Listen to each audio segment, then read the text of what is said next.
अगर आपको ये कंसेप्ट आता है ना तो आप लोग कोई भी क्वेश्चन आसानी से सॉल्व कर सकते हो, एडवांस का, मेंस का, कोई भी। सो हाय एवरीवन, आज हम लोग वापस आ गए हैं एक बहुत इंपॉर्टेंट टॉपिक के साथ, जो कि है secondary general equation in 2 variables. तो सॉरी कुछ 3-4 दिन से वीडियो नहीं आई है क्योंकि मेरा मार्कर किंग खत्म हो गई थी और मैं गरीब हूँ, मैं गरीब हूँ। तो पहले की क्या है इसमें कि एक इक्वेशन होती थी छोटी सी, एक इक्वेशन है बहुत छोटी है। ये हंस रहे हलकट हंस। और इसका एक डेल्टा की भी इक्वेशन होती है, ये भी बहुत छोटी है। तो हमें जो इक्वेशन दी रहती है वो ये रहती है। अब इसमें हम लोग को ये डेल्टा निकाल के और ये सब करके बताना था कि कौन सा फिगर है, एलिप्स है, पैराबोला है, सर्कल है, स्ट्रेट लाइन है। तो ये कंडीशंस होती है बताने की कि कौन सा इक्वेशन क्या है। तो पहले तो ये बड़ी सी इक्वेशन, छोटी सी सॉरी इक्वेशन है, ax square plus b Y square plus 2hxy plus 2gx plus 2fy plus c equal to 0। और उसका डेल्टा निकालेंगे कि कोफिशिएंट से हम लोग डेल्टा निकाल सकते हैं, abc plus 2fgh minus a square minus bg square minus ch square. ठीक है, तो ये डेल्टा निकाल लिया। अब पहले देखो डेल्टा 0 है कि नहीं। 0 है तो स्ट्रेट लाइन की पेयर है। स्ट्रेट लाइन की पेयर मतलब दो स्ट्रेट लाइन को इनटू कर दिया है, a1x plus b1y plus c1 into a2x plus b2y plus c2। तो ये इस टाइप की, इसको हम लोग इंटू करके पूरा निकाल के जो आएगी वो इस टाइप में कुछ बनेगी। तो अगर डेल्टा 0 आ रहा है तो ये पेयर ऑफ लीनियर इक्वेशन है। ठीक है, और सर्कल हमारा अगला चैप्टर है। सर्कल कैसे है, अगर 0 नहीं है तो हम लोग ये 3 कंडीशन चेक करेंगे। तो अब 0 नहीं है तो अब पहले देखो कि a इक्वल टू बी है कि नहीं। सर्कल में हमेशा a इक्वल टू बी होता है, x square plus y, x square और वाई स्क्वायर का कोफिशिएंट सेम होता है। और h 0 होता है, ये वाला कोई टर्म नहीं होता, सॉरी ये वाला कोई टर्म नहीं होता, एक्स वाई वाला। और G square plus S square minus C जो रेडियस आता है हमारा इससे, वो पॉजिटिव रहता है क्योंकि ये रूट के अंदर रहता है। मैं सब पढ़ाऊंगा अगले चैप्टर में। तो पैराबोला, अगर अब देखो इनमें से कुछ नहीं है, मतलब ये तीनों कंडीशन सेटिस्फाई करनी चाहिए तब ये सर्कल होगा। अब इनमें से एक भी नहीं है अगर, तो तुम इसमें आ जाओ। अब इसमें देखो h square is not equals to a b है या नहीं है। अगर है तो ये पैराबोला है, और अगर अब ये भी नहीं है तो पक्का यही होगा, कुछ तो होगा ना इन चारों में से। तो अब ये नहीं है तो ये एलिप्स होगा। तो ऐसे हम लोग बता सकते कोई इक्वेशन कौन सा फिगर है। तो इसका एक एग्जांपल है, इसका एक एग्जांपल ले लेते हैं। और सॉरी मैं एक केस लेना भूल गया, हाइपरबोला का तो मैं लेना ही भूल गया। हाइपरबोला में क्या रहता है कि एलिप्स का उल्टा रहता है, कि इसमें डेल्टा नॉट इक्वल टू 0 तो होता ही है, पर H square is greater than A भी आता है। तो ये वाला एग्जांपल है, इसमें बताना कि कौन सा फिगर का ये इक्वेशन है। तो बात है डेल्टा निकालेंगे। डेल्टा होता है a b c plus 2fgh minus a square minus b g square minus c h square. तो इसमें देखो ए बी सी क्या है, ये तो हमारा एक्स का कोफिशिएंट है सीधा सीधा। तो delta equals to 3 into b, y का कोफिशिएंट है -1 है, मतलब सी हमारा कांस्टेंट है, तो इसमें कांस्टेंट क्या है -2 प्लस 2fgh पूरा निकालना है हमको। देखो fgh पहले अलग से ले लो। तो इसमें जो एक थी, इसमें 2g और 2f था, तो y के बगल में 2f और 2 y के बगल में 2f है और x के बगल में 2g है। तो 2g यहाँ पे है 6, तो g आ जाएगा 3। ये बहुत ध्यान रखना कि ये बहुत गलती होती है बच्चों की। और 2f इक्वल्स टू 8 है, तो f इक्वल्स टू 4। तो अब 2 into F into H, 2 into F G H. तो h तो देखा, h ये है 2h है, मतलब -4, तो h आ जाएगा -2। तो इसको निकालो अब 2fgh करके, 2 into 3 into 4 into -2 minus A F square. A क्या है 3 इंटू एफ स्क्वायर है, एफ का स्क्वायर 8, 4 का स्क्वायर 16 सॉरी, माइनस बी है -1 इंटू जी स्क्वायर, 3 का स्क्वायर 9 माइनस सी है -2, हाँ सी -2 है, और एच है, एच भी -2 है, तो -2 इंटू 4, -2 का स्क्वायर 4। तो ये निकालेंगे तो -75 डेल्टा आ जाएगा। ठीक है, तो पहली कंडीशन क्या थी, पहला वाला का था, उसमें पॉइंट क्या था, डेल्टा इक्वल 0 तब स्ट्रेट लाइन। अब डेल्टा 0 नहीं आया तो तुम बाकी के 4 पॉइंट देखोगे। अब इसमें a इक्वल्स टू बी है क्या, sorry a equals to b है क्या, देखो 3 इज नॉट इक्वल टू -1, तो a इक्वल्स टू बी नहीं है तो सर्कल का भी तुम ड्रॉप कर दो। अब देखो पैराबोला है क्या, पैराबोला में क्या था कि delta not equal to 0, h square equals to a b होना था उसमें। तो एच स्क्वायर क्या है हमारे पास 4 है, a इंटू बी है -3, तो ए भी नहीं हो सकता, तो पैराबोला भी नहीं है। अब इलिप्स में क्या था, डेल्टा नॉट इक्वल टू 0 और एच स्क्वायर लेस देन ए बी। एच स्क्वायर है हमारा 4 और ए बी है -3, तो 4 इज नॉट लेस देन -3, तो यहां से कंक्लूजन निकलता है H square is greater than A B और delta is not equal to 0। तो ये हमारा हो गया, कंक्लूजन निकला कि इसका हाइपरबोला की इक्वेशन है, क्योंकि इसमें एच स्क्वायर ग्रेटर देन ए बी होता है और डेल्टा नॉट इक्वल टू 0 होता है। तो एक सिंपल सा एग्जाम्पल था। अब देखो जो हमारी इक्वेशन थी क्या थी, ax square plus 2hxy plus by square, अब इसके आगे का मैं भी भूल गया, क्या टीचर बनेगा रे तू।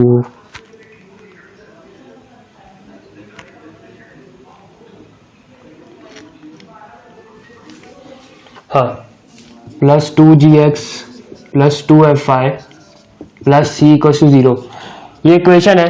अब मान लो इसका डेल्टा 0 आ रहा है, तुमने निकाला डेल्टा और उसका डेल्टा 0 आ रहा है, तो ये पेयर ऑफ लीनियर इक्वेशन है।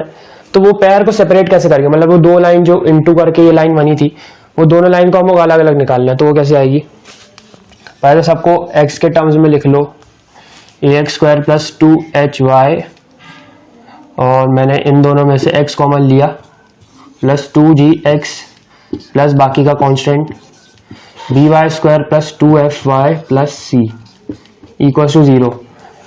तो ये हमारी क्वाड्रेटिक इक्वेशन नेक्स्ट बन गई। तो इसको हम लोग कैसे सॉल्व करेंगे, x equals to -b plus minus root over B square minus 4ac upon 2a, इस वाले फॉर्मूले से हम लोग ये निकाल सकते हैं। तो x आ जाएगा, माइनस b क्या है, -2 into H Y plus G plus minus root over B square minus 4ac, तो 4 into H Y plus G square minus 4ac, 4 into A into ये B Y square plus 2fy plus c, ये पूरा root में है, ठीक है, ये यहाँ से पूरा, और ये अपॉन 2a। तो जब हम लोग का डेल्टा 0 होता है ना, तब ये हमारा y के टर्म्स में आएगा, y square plus y plus constant के टर्म में आएगा, मतलब इस फॉर्म में आएगा, बस यहाँ पे वाई स्क्वायर और यहाँ y हो जाएगा, तो ये क्वाड्रेटिक इन y बन जाएगी। और ये परफेक्ट स्क्वायर होता है अंदर, जब भी डेल्टा 0 होता है तो परफेक्ट स्क्वायर आएगा y के टर्म्स में, तो ये हमारा रूट हट जाएगा और इससे दो इक्वेशन आ जाएंगी प्लस माइनस करके। मैं पूरा करके नहीं दिखाऊंगा कि टाइम वेस्ट होगा, तो इससे प्लस माइनस करके ये पूरा परफेक्ट स्क्वायर बाहर निकल आएगा, रूट हट जाएगा। तो यहाँ से x की दो वैल्यू आएंगी, उससे हम लोग दो इक्वेशन हमारी आ जाएंगी, यहाँ से लीनियर आएंगी पूरी, कुछ भी मतलब स्क्वायर वगैरह कुछ नहीं होगा। देखो अब हम लोग देखेंगे कि अगर दो इक्वेशन दी है ax plus b y plus c equal to 0 और दूसरी इक्वेशन इनको x और y को इंटरचेंज करके आ रही है, मतलब bx plus a y plus c equal to 0, तो इनका इंटरसेक्शन पॉइंट जो है वो y इक्वल्स टू एक्स वाली लाइन पे लाया करेगा, क्योंकि ये दोनों इनवर्स है एक दूसरे के। ये आप लोग ने फंक्शन में पढ़ा हुआ कि एक्स वाई इंटरचेंज हो जाते हैं तो इनवर्स बन जाता है फंक्शन, तो इनका डोमेन और रेंज भी इंटरचेंज हो जाएगा, मतलब इसका डोमेन इसका रेंज होगा और इसका जो डोमेन होगा वो इसका रेंज होगा, मतलब इंटरचेंज हो रहे हैं। तो इनका इंटरसेक्शन पॉइंट जो है, मान लो ऐसे आ रही है, तो इनका इंटरसेक्शन पॉइंट जो है ना, ये y इक्वल्स टू एक्स वाली लाइन पे लाया करेगा, क्योंकि ये दोनों इनवर्स फंक्शन है।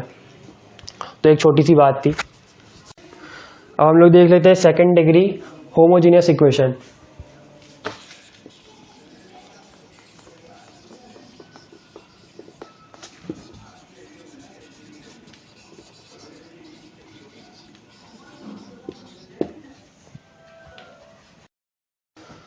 तो देखो ये बहुत एक इंटरेस्टिंग टॉपिक है। ये क्या होता है, इसमें एक इक्वेशन होती है इस फॉर्म की, मतलब इसमें 2gx और 2fi और c नहीं रहता। जो हमारी पहली इक्वेशन थी उसमें 2gx और 2fi और c नहीं है, और ये इक्वेशन है जिसको होमोजेनियस इक्वेशन कहते हैं सेकंड डिग्री की।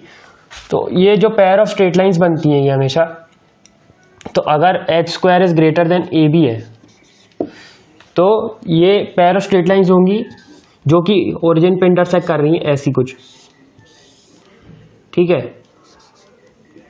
और इनके बीच का एंगल थीटा।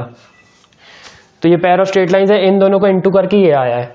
ये हमेशा ओरिजिन पे इंटरसेक्ट करती हैं अगर h² is greater then ab और इनके 2gx 2fi और c नहीं होता कुछ भी यहाँ पे। तो ये ऐसी इक्वेशन होती है। अगर h² लेस देन ab होता है तो ये कुछ रिप्रेजेंट नहीं करती, जो xy प्लेन पे कुछ रिप्रेजेंट नहीं करती है इक्वेशन। तो इसको निकालने का मेथड क्या है, इसका स्लोप मान लो m1 है और इसका m2 है। तो अगर हम लोग x² से डिवाइड कर दें तो क्या आ जाएगा, सॉरी x² है, x² plus 2h xy upon x² plus by² upon x²। सबको x² से डिवाइड कर दिया तो यहाँ पे कट जाएगा, तो हमारा a कांस्टेंट बन गया, यहाँ 1x कटेगा और यहाँ कुछ नहीं कटेगा। तो ये बन जाएगा, मैं b वाले को पहले लिख दे रहा हूँ क्योंकि अब तो वो कांस्टेंट हो गया a, plus 2h y by x plus a equals to 0। तो y बाय x हमारा स्लोप होता है, मतलब एक तरह से y बाय x ही हमारा स्लोप होता है। y बाय x कैसे होता है, मान लो ओरिजिन से तुम्हारी लाइन जा रही है, तुम्हारा हमेशा y बाय x तुम लोग लिख सकते हो स्लोप है, और दोनों लाइन ओरिजिन से ही तो जा रही हैं, तो y बाय x को हम लोग m बोल सकते हैं। कुछ समझ आ रहा है, समझ रहे हो? तो y बाय x को हम लोग m लिख सकते हैं यहाँ पे, तो ये हो जाएगा bm² plus 2hm y by x m हो गया, और यहाँ पे y² बाय x² था तो मैंने m² लिख दिया। अब इन क्वाड्रेटिक इन m बन गई, बाकी सब कांस्टेंट है, तो इससे 2m आएंगे, m1 और m2, ठीक है। और m1 एंड m2 आ गए, अब तो सीधी सीधी लाइन आ जाएगी, ओरिजिन से पास कर रही है और दोनों का स्लोप पता है, तो तुम दोनों लाइन निकाल सकते हो, y equals to m1x y equals to m2x। Origin से पास कर रही है ना, तो यही फॉर्म होगा। तो ऐसे तुम लोग कर सकते हो। अब इसको मैं अगर इंटू करके दिखाऊं तुम लोग को, तो m1x minus y into m2x minus y, तो वो उसी फॉर्म में आ जाएगी, m1 m2 x² और प्लस y², और ये आ जाएगा माइनस, कुछ गलत हो रहा है क्या, हाँ सॉरी माइनस आएगा, minus m1 m1 into minus, अरे यार m1 plus m2 xy equal to 0। देखो इसी फॉर्म में ax² plus 2hxy plus by², तो इसी फॉर्म में आ जाती है। तो ऐसे तुम लोग ये निकाल सकते हो, और इनके एंगल, इनके बीच का एंगल थीटा है, तो ये थीटा भी निकाल सकते हो, tan theta equals to m1 minus m2 upon 1 plus m1 m2, जो भी हम लोग करते थे, उससे इनके बीच का एंगल भी आ जाएगा। तो ये बहुत इंपॉर्टेंट चीज़ें हैं, जेईई एडवांस के लिए तो बहुत खासकर इम्पॉर्टेंट है। अगर आपको ये कंसेप्ट आता है ना, तो आप लोग कोई भी क्वेश्चन आसानी से सॉल्व कर सकते हो, एडवांस का, मेंस का, कोई भी स्ट्रेट लाइंस के ऊपर।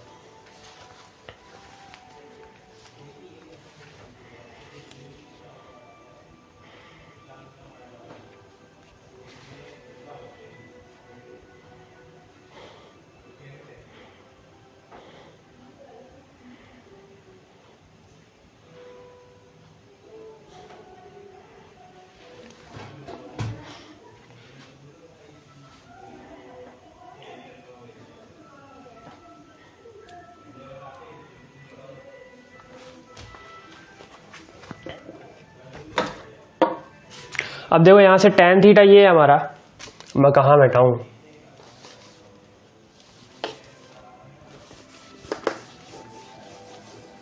tan थीटा देखो ये है m1 माइनस m2 अपन 1 प्लस m1 m2, तो m1 माइनस m2 को और क्या लिख सकते हैं, tan theta m1 square m1 plus m2 whole square minus 4m1 m2, इसका रूट लिख सकते हैं, ठीक है, अपॉन 1 प्लस m1 m2, ये पूरे में मॉड था।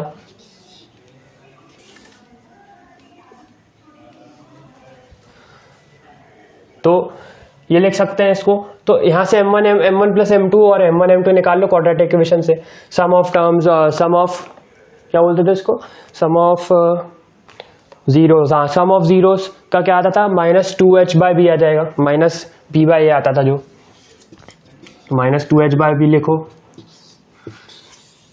थोड़ा फॉर्मूला डायरेक्ट जाएगा, इसको इतना बड़ा झमेला नहीं करना पड़ेगा। तो 2h/b माइनस का whole square minus 4 into product of zeros a/b, तो ये हो गया भैया a/b, upon 1 plus product of zeros a/b, तो tan थीटा आता था, आएगा मतलब root over 4h square minus, यहाँ एलसीएम ले लें तो आ जाएगा, मैं डायरेक्ट कर दे रहा हूँ, 4ab upon b square upon a plus b upon b. अबे बी स्क्वायर है जो रूट से सॉरी मॉड है, बी स्क्वायर है जो रूट से बाहर आके b बन जाएगा और यहाँ से कैंसिल हो जाएगा, तो tan थीटा फाइनल आ जाएगा प्लस माइनस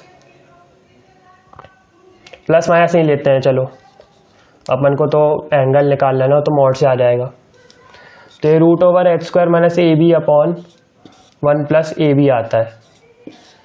तो अगर h square equals to a b है तो हमारा क्या हो जाएगा, tan थीटा 0 आ जाएगा, और जो लाइन हो जाएगी ना वो दोनों लाइन कोइंसाइड कर लेगी और एक ही लाइन हो जाएगी, वो मतलब उनका स्लोप सेम हो जाएगा। मैंने बताया था ना, स्लोप अगर इक्वल होता है तो अपना tan थीटा 0 होता है, उनके बीच का एंगल 0 होता है, स्लोप पे अगर इक्वल होता है तो यहाँ से स्लोप इक्वल आ जाएगा और इनका इंटरसेक्शन पॉइंट भी एक ही है 0,0, तो क्या इससे निकलता मतलब कि दोनों लाइन सेम है। और अगर ए बी -1 होता है तो ये हमारा इन्फिनिटी आ जाएगा, और ये जो दोनों लाइन आएंगी वो हमेशा परपेंडिकुलर आएंगी, ठीक है। tan थीटा हमारा इन्फिनिटी होगा तो थीटा π/2 हो जाएगा, तो क्या होगा कि दोनों लाइन परपेंडिकुलर हो जाएंगी आपस में। तो ये कुछ प्रॉपर्टी मतलब m1 m2 -1 है, अगर भाई सेम चीज़ है ना इसमें भी, m1 m2 -1 है तो m1 m2 -1 है तो a/b भी -1 होगा। अब अगर अपना रेशियो माइनस नेगेटिव है तो प्रोडक्ट भी तो नेगेटिव ही होगा ना, रेशियो नेगेटिव है तो प्रोडक्ट भी नेगेटिव होगा। तो इससे हम लोग कह सकते हैं कि अगर h square equals to a b है, ये सब इंपॉर्टेंट प्रॉपर्टीज आप लोग नोट्स बना लीजिए, तो हमारा दोनों लाइन इक्वल है, equal lines, and if A B is negative, A B is -1, negative वो चलेगा पर -1 नहीं होना चाहिए, नहीं तो ये इन्फिनिटी हो जाएगा, और then both the lines are perpendicular to each other. तो ये बहुत ही अच्छी इसकी रहती है, पर दिखने में बहुत अजीब लग रहा है, लेकिन जब आप ये फॉर्मूला डायरेक्ट देख लीजिए, ये फॉर्मूला तो आप निकाल ही सकते हैं, इसको x स्क्वायर से डिवाइड करना है तो सेम आ जाएगा, तो ये फॉर्मूला यहाँ से भी आ जाएगा, आपको यार डायरेक्ट रख लीजिए इसको, इसकी कंडीशन याद कर लीजिए, ab -1 h square equals to ab वाली। तो ये सब प्रॉपर्टी है। तो और मैंने क्या बताया था कि h स्क्वायर अगर लेस देन ab है तो ये रूट के अंदर नेगेटिव हो जाएगा और कोई थीटा एग्जिस्ट नहीं करेगा, तभी हमारे कोई लाइन एग्जिस्ट नहीं करेगी इस पर, क्योंकि थीटा अगर ये नेगेटिव हो गया, h square less then ab हो गया तो नेगेटिव हो जाएगा रूट के अंदर, तो कोई रियल वाला थीटा तो एग्जिस्ट ही नहीं करेगा ना। तो ये कुछ प्रॉपर्टीज होती हैं इस पर।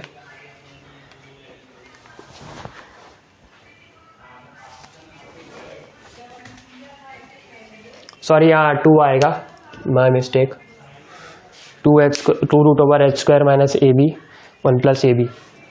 अब देखो अगर हमको कोई इक्वेशन दी है, मतलब होमोजीनियस नहीं है लेकिन इस फॉर्म की है, मैं एक एग्जांपल लेता हूँ, 2x square plus 4xy minus 3y square plus 3y plus 5x minus 2 equals to 0। ये एक फॉर्म की इक्वेशन है और इसका मान लो डेल्टा 0 है, यहाँ डेल्टा 0 नहीं आएगा, मान लो डेल्टा 0 है तो पेयर ऑफ इक्वेशन रिप्रेजेंट करेगी। और इसका हम लोग को मान लो दो लाइन जो हम लोग को इनटू करके इक्वेशन आई है, इन दोनों के बीच का एंगल निकालना है। तो वो कैसे निकलेगा, बस आप होमोजीनियस पार्ट ले लो इसका।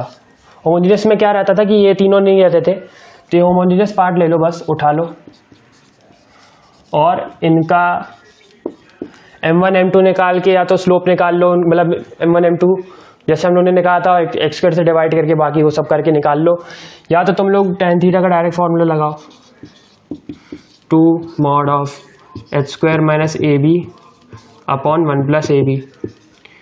तो ये कर लो, डायरेक्ट ये कर लो, टाइम बचेगा। तो 2 इंटू एच स्क्वायर क्या है, h हमारा 4 नहीं है 2 है, क्योंकि 2h आ जाता है यहाँ पे। तो 4 माइनस ए बी आएगा, ए बी क्या है -6 तो प्लस 6 हो जाएगा अपॉन 1 प्लस ए बी है -6। तो ये आ जाएगा tan theta equals to mod ले रहे हैं तो हो जाएगा 2√10 अपॉन -5। तो आ जाएगा -2√10/5। तो इससे हम लोग थीटा कह सकते हैं tan इनवर्स ऑफ -2√10 अपॉन 5। तो ये इक्वेशन मतलब ये इन दोनों लाइंस के बीच का एंगल हम लोग बस निकाल सकते हैं अगर उससे एंगल निकालना है। तो ये मेथड बहुत यूजफुल है।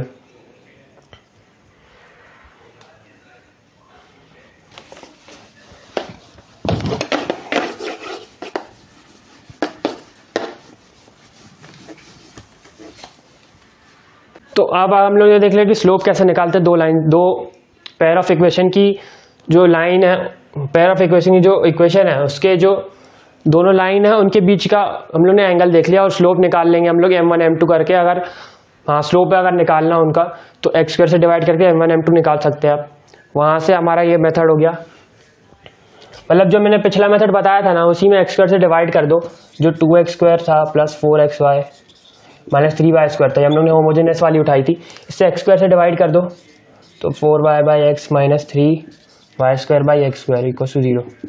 तो इससे तुम लोग m निकाल सकते हो, ठीक है, क्वाड्रेटिक बन गई। m1 m2 आ जाएगा, मतलब दोनों लाइन का स्लोप आ जाएगा।